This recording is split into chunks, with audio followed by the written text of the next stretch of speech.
Good afternoon, and thank you for joining us for Canyon Professional Development's Less is More. Marni, I'm excited to be here with you today. We are from Grand Canyon University, as I said before, Canyon Professional Development, and we have a full team behind us that is more than willing to support wherever you might need that support. But today, let's jump right into our content. Marni, would you mind setting our stage for learning? So I thought the quote today was really fitting for what we want to talk about. Simplicity is the ultimate sophistication. This is a thought that is really prominent in scientific thinking as well, that usually the best solution is the simplest and the most elegant. However, while researching this quote, I always like to attribute who said it. I first came up with Leonardo da Vinci, but when I dug a little bit further, there was a lot of controversy about that it didn't in fact come from him. And then, in fact, it was from Claire Booth Luce back in 1931 in a fictional novel. And there's actually controversy about that. So I really was digging in because I think this is important. And I'm still really not thrilled that it's up here, but I love the quote. What I find so interesting about that, Marni, is that our topic today is less is more. And yet it sounds to me like you dug deep into research and you got stuck maybe down a rabbit hole, adding more perhaps content than you were thinking about, going with Leonardo or Claire Booth Luce. And while I think attribution is extremely important, I might just say maybe not critical for what we're talking about today. So what I hear you saying, it's okay for me to give up my conviction about this. It doesn't make it less important, but it's just not necessary right now. Is that what I'm hearing? I like that. Yep. I think that's what you're hearing. I think that's what we all need to hear in many ways is that, yes, I too go down that rabbit hole and wonder why I'm there. But I think if we can consider this mindset of less is more, then we might, I don't know, get the secret sauce to our next teaching endeavor. Yes. So our objectives today are to choose one tool to use in many ways, to practice this less is more mindset, and to identify strategies that enhance your teaching by subtracting, not adding. Fascinating. Get a little bit of math in there. I like that. I like that. Our math teachers are going to be saying to us, yes, this is what we've been talking about all along. Less is more. Okay, so the first objective you spoke about was tools. And I can tell you, for me, not less is not more normally. I'm a tool hoarder. In fact, you might say that I have complete tool overload. I always want to grab for the new shiny tool. Like what is the next thing out there? Oh, it can do it better. And you need to do something in the classroom. I have 9 technological ways to do it. Yes, and in fact, that's kind of what we do for a living, Marni. We help teachers find the right tools for what they want to teach, and administrators and support staff. So we have a lot of tools, sometimes weighing us down. But I love this concept of the multi-tool. Is there such a thing? I don't know. I have a lot of tools that I love, and these are just a few of them. Are there any favorites of yours on here? Oh my goodness, there are favorites, and there are even more that I'm thinking of, because I look at one and I go, oh, and then there's another tool. I always think Kahoot, and then there's 2 or 3 other styles of Kahoot out there. Quizzes, for example. Oh, and I do it again. I'm adding instead of subtracting. It's kind of hard. I'm asking a teacher. It's like I'm asking you to choose your favorite student or your favorite child, right? So true. Oh my goodness. So what are we asking you to do is a good question. This is a great concept to develop or cultivate that less is more mindset by using a tool, Jamboard in this case, to categorize tools as to what their pedagogical nature might be. So, Marni, I noticed that you just pulled Jamboard up. What's your favorite area of instruction that Jamboard like beckons you to use? Well, my first favorite thing about it is that it's free. But by the way, I think everything we have on here is free, right? Absolutely. Some freemium, but definitely free. Yeah, so that's a good point. So we're going to look at, on the little Post-it notes, you'll notice we've put learning strategies or teaching strategies, all the ways we might use a digital tool. And I really like Jamboard for brainstorming, pretty much what you and I might do right now, right? So I'm going to put the Jamboard underneath brainstorming. What about you? Well, there are lots, but one that really is catching my eye is Flipgrid. I like this a lot for independent practice. I think kids really like to create videos. And so as I look at this, I think that it fits well there. But I'm also going to duplicate it because I think it also fits nicely under assessment. And you notice that I duplicated using those three dots, clicking duplicate, and or I could do a control or command D to duplicate it quickly. And look, I have it again. Oh, collaboration is another great place for Flipgrid. Oh, Marni, I'm adding, not subtracting. Oh, well, that's okay. We'll get there. Let's just go through this pile of tools and let's find all the places we think that they do the job, where we can accomplish the job, the teaching strategy with a tool. Let's just get them sorted out.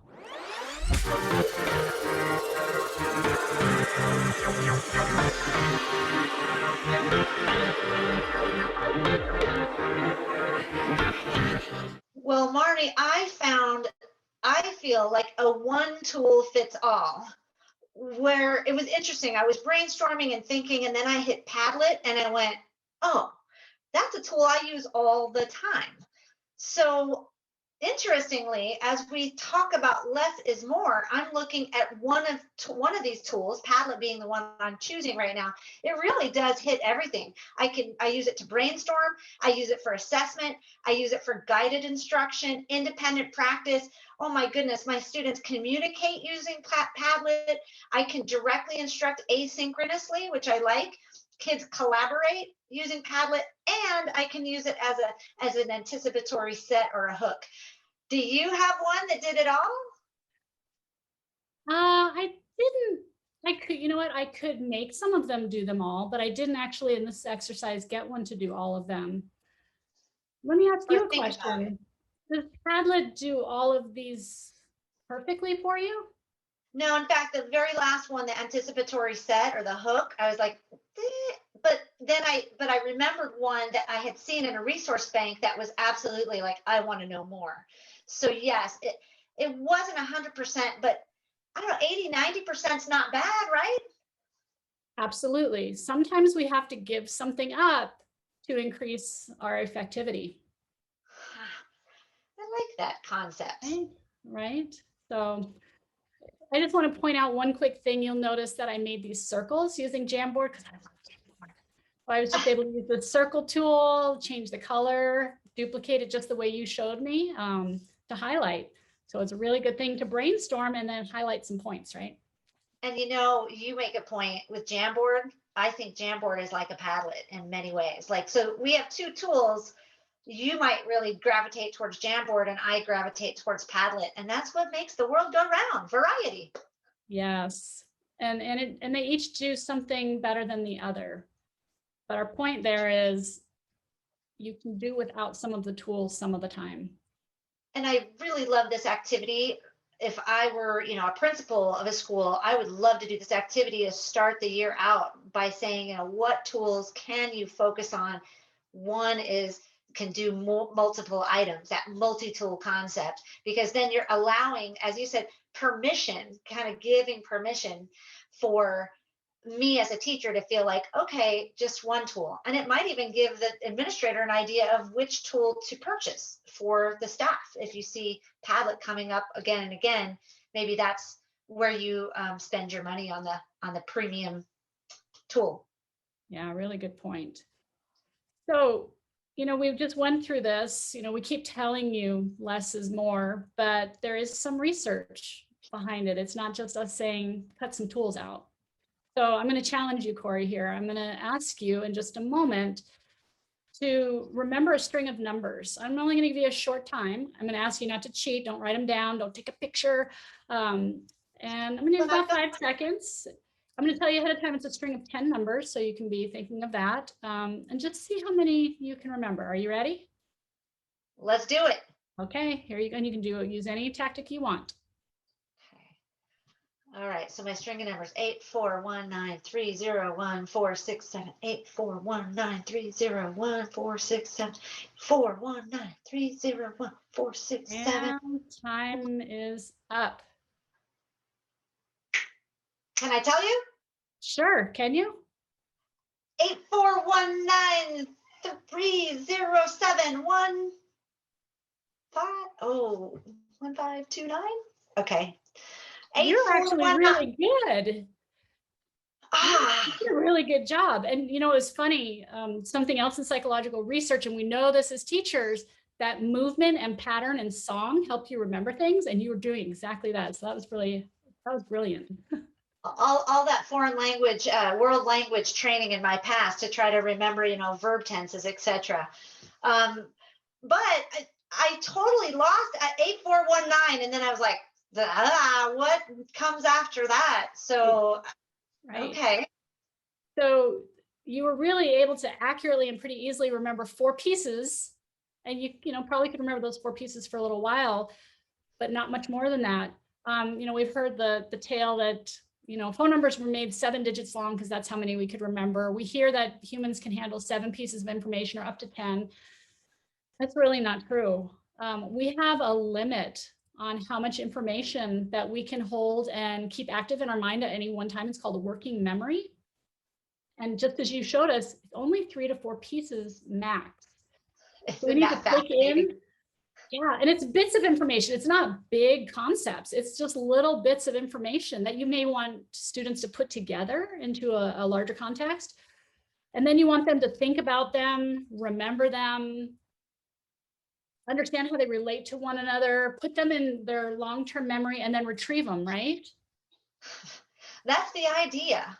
But interestingly, Marni, if you would have said, okay, can you remember those numbers after I've been in my email box? I'm sure that the content, just the emails alone, would be content overload. And I might not be able to remember. Even after I'd done some of those strategies of I did kind of sing song a little bit, and I moved my body when I was learning. But even now, since I've had a conversation, it's harder to remember those 4 bits of information. Exactly. And that was only moments ago. So thinking about the tool sort we just did, it's kind of the same thing. Too many, too much. And then you can't do any of it effectively. Absolutely. And that seems like the theme, in teachers' lives much of the time is that content overload. And now we've added internet content overload. And consider our students. I mean, boy, they've got devices in front of their faces all the time. Just reminds us that less is more. So I want to, when we talk about this now, thinking about when we have something new we want to teach, what do we often like to do? We look at our bag of tech tools and we go, what's the next thing that we typically do? I know you and I do it. We go look for a new tool, right? Absolutely. I was just going to say we add. But why do I do that, Marni? Even after you remind me, hey, Jamboard could do that, and it may, for you it does that, but I'm interested in, but what's the new shiny thing? Why do I do that? As am I. And I don't know if we can really answer the why do we do that, but we know that we do it by default. It's human nature. So it's not just you. We're all distracted by the new shiny. When a problem is brought to maybe even a team, our instinct is to contribute something to solve that problem. When we face a problem, we think, oh, I don't know how to solve this. Let me look for something more to add to solve the problem, right? Isn't that just our default? It's absolutely our default. Interestingly, too, as I'm studying in this lovely doctoral program, as we look at research, our goal is to whittle down, not to add more, but boy, do we, what other articles can I find to, defend my point? But it's that whittling down that gets you over the finish line. Absolutely. And research has found that we add even when the solution to take away is better and more economical and faster and safer. It's just our default to add. So I came across these this really neat study where they'd studied this. They put together some games and challenges for people just to try to measure this, because they thought that just doesn't make sense. Why, it's not making sense. And so one of the challenges they did is they took this Lego building, and you can see that it's like a little building, and there's the roof, but you kind of see through just for our purposes. And there's one blue Lego underneath the roof in the back. And so they gave this to people with a pile of Legos, and they said, the challenge is for you to give the roof better support. How could you have the roof of the structure have better support? And that's all they had some more instructions, but that was the instructions. And pretty much everybody took and added Legos to the structure. Guilty as charged. I would too. And so they thought, well, how can we change the incentive a little bit? And so they then said, we'll pay you $1 for solving this problem, but every Lego you add is going to cost you 10 cents. So they kind of changed the incentive, and it's still over 60% of the people still added Legos. They then thought, oh, maybe it's just, maybe they are unclear about the rules. So they then prompted people ahead of time, you can add or take away pieces to accomplish this goal. And still over 30% of the people still added. Instead of just taking away the single one, they added 3 more. Wow, talk about our default. Right. We'll pay to add when someone will pay us to subtract. Oh, geez, that sounds like, no, I really do want more toys. So does that mean something's wrong with us? No. It's just our default. And I think they're working on the why. Why is that human nature? Like we don't quite understand the why, but we know that it happens, and we know that it happens to you and to me and to most of us. And to add on that, they had the people do these challenges and puzzles, the same thing, but then they added some other input going on, like a phone or a text, emails, a second challenge waiting for them, just the knowing that the second challenge was coming. They gave them what's called cognitive overload. They were thinking about this challenge, but they know they had these other things going on, and it reduced their ability to use that subtractive solution. So they were even worse at taking something away. So knowing that you can use a subtractive solution, having the reminder, if you add cognitive overload, you're a lot less likely to choose that option, even though it's the best option. And how do you think even after you know it's the best option? How do you think that relates? How would you say that relates to teaching? Like, how can we relate this research actually to teachers in the classroom? Well, goodness, I think I mentioned it earlier. I wouldn't be able to remember those string of numbers after I hit my email box. So I would have to reduce. Example, how about the tools? We've got so many new tools. It's almost like I have to reduce the tools so that I don't get the cognitive overload, so that I can make the correct decision on reducing my own stress and anxiety. Right. So this isn't just, that research that's out there living somewhere. This directly points at how we can improve and relieve some stress, right? We just want to point out that the information for this research is in the description below, and there's a great video there. It's only 6 minutes, but it really gave me and gave Cori some insight about what's going on. And it was published by Nature. It brings us back to less is more. So now what? It's the now what, so what, right? Yeah. So I'm a teacher, I'm in the classroom, great. You've given me theory. You've told me to cut back some of the tools that I love. Oh, I'm not really happy about this. What can I do now? What can I do? Yeah, super great point, Marni. What are some strategies that we as instructors can, give ourselves some grace in this area of overload? We all, I think, are in overload, especially towards the end of the school year and that sort of thing. I think that's where we start to feel like, okay, what can I give up and still offer the best education for my students? So number one, in my opinion, is I feel like grading is a constraint. It's a time demand, right? So let's reduce grading in in an area of student accountability. So in other words, let's put the onus of responsibility of grading on students. How do we do that? Teach them how to peer review. So you're not grading. I used to say, ask 3 before me, meaning I need you to check this with 3 students, and they have to have evidence of checking it before I actually look it over. That allowed me some real good time there. Also, the automation of grading with forms, or a lot of the LMS systems that allow you to automate that grading. If we're not using that, we're doing a disservice to ourselves, because that saves us some very valuable time. What's a strategy that you have, Marni? I just really like that you brought it, the automatic grading saves us time, but it also gives students quicker feedback, because there's Really only good. one of you. So I know that students, the faster you can give them feedback, the more effective that feedback is. So it's actually helping them. Absolutely. Great point. So reduce grading. That's a good strategy. Yeah. Tell me about calendars. And we're laughing because we know you don't like calendars.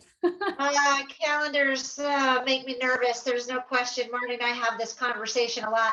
And I think the reason it does is because it brings anxiety. And we're talking about why it brings anxiety. It's overflowing. In fact, that video, that when I watched it, that was what stuck out to me, was that the less we take away and the more we add, the more we get red tape in institutions, the more we get overburdened calendars. And I thought, wow, that's absolutely true in any teacher's world, because we have staff demands, student demands, and administrator demands. So I automate my calendar. There are lots of tools that allow you to do this, from Google to Calendly, Outlook, to be able to say, here's when I'm available. Pick the time, so that the onus of responsibility is on someone else, not you. The other piece I like is having a calendar appointment for only 30 minutes. We tend to default to an hour. Why? You could probably get what you need to get done in 30 minutes, right? So try that. The other piece is to set some email parameters. I keep talking about my email and that's being overwhelming to me. But if I set parameters where I only check it at 8 in the morning, and I only check it. Oh, wait, look at, you are checking and scrolling, and you've got your phone in front of you. And that exactly, Marni, I have it because it beeps and it bings and it tings. And what am I going to do? Right. So 8 in the morning, 3 in the afternoon, I'm done. What about social media limits? Marni, you've got 2 devices in your hand. I've got 2 of them right here in front of me. The doom scroll. We talk about our students doom scrolling. How do you deal with your own social media habits? It's funny. I actually don't doom scroll, because I've cleaned up my feeds where I don't see the doom. I scroll for resources. So talking about all those tech tools, I'm always searching for more. So I had to set a limit, because I will waste, and I constantly pick it up when I'm not doing something directly. So I had to uninstall some of the apps from my phone. So it took me an extra effort to actually go and log on. So I had to take them off. Good for you. And I tell you what, I have stopped taking my device out in nature with me. I'll go and hike, and I used to bring my device because it had my book and my music. And it was like the device itself was not allowing me to really enjoy the moment outside. So that's another thing that I do. I don't do it all well, but these are just strategies that we're talking about here. And finally, Marni, when we talk about reducing, let's reduce the number of tools so that we can reduce content overload. So that one tool used in many ways. Obviously, I like Padlet, something I'll use.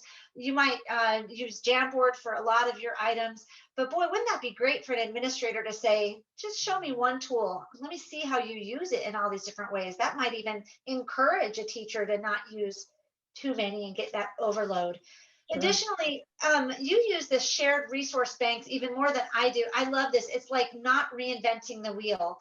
Tell me about how you use the shared resource banks in these tools. All of those tools that we had on that Jamboard are out there free or premium, and teachers create content in them and share them freely. So, I mean, maybe I want to introduce a topic with a class, or I want to do a review. I guarantee you can search the Kahoot and find a Kahoot that has your content, or close enough that you open it and delete one question. Stop reinventing things. No, everyone is not going, every piece of content's not going to match your standards. That's fine. Save yourself some time and some grief. Use some other material, use someone else's materials. It's okay. And I'm all about that. That's what we do for you. We're trying to say, use this material. You could use this webinar in your staff development and then say, hey, these are some great ideas. Then you've just saved yourself some time. Yes. Finally, asking students to create or find the content. Not only is this a time saver for you, but it allows their synapses more so inside of the content. So it's really a win-win solution. Asking a student to create the Kahoot, asking a student to create a Padlet for your next topic, or maybe within the topic. So all of those strategies, I think, are viable for you in the classroom to, reduce the time constraints. Yes. I love this image, Marni. Is it calming? It is so calming. But you know what's not calming? Have you ever tried to build a campfire, or have you ever had to build a fire like in a fireplace and it doesn't light? Oh yeah, that's happened before. Yeah. I stuck a lot of paper in there and still doesn't light. So yeah, I had trouble with it too. And what I found out is I was putting too many logs in, like just putting it, I thought, oh, I'll just add more wood. It's not lighting because I don't have enough wood in there, right? And I'd stack it up, pull the lighter, burn my finger, and it's not lighting. Well, I learned, and many of you already know, that in order for a fire to light, there has to be space. You have to take away wood, and there has to be room for the oxygen to flow between the pieces of wood for them to actually ignite the combustible material. Same thing with teaching and learning. If you pack in too much stuff, it gets all crammed in there. The neurons can't actually fire directed at the information we want them to retain, and there's like a log jam. And the same with us. If we cram in too much, we don't leave any space for learning. We don't leave any space for thinking.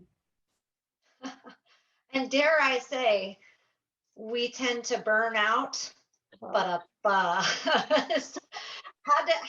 to throw that in at the very end of our conversation about less is more.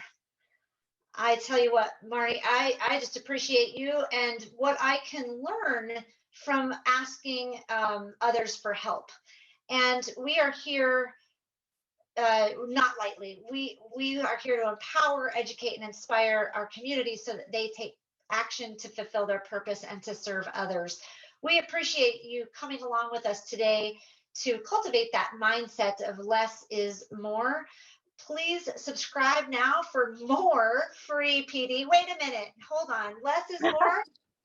Except for what we're really doing here is that reverse psychology. We'll do the more so you can do less. That's where we're going with that.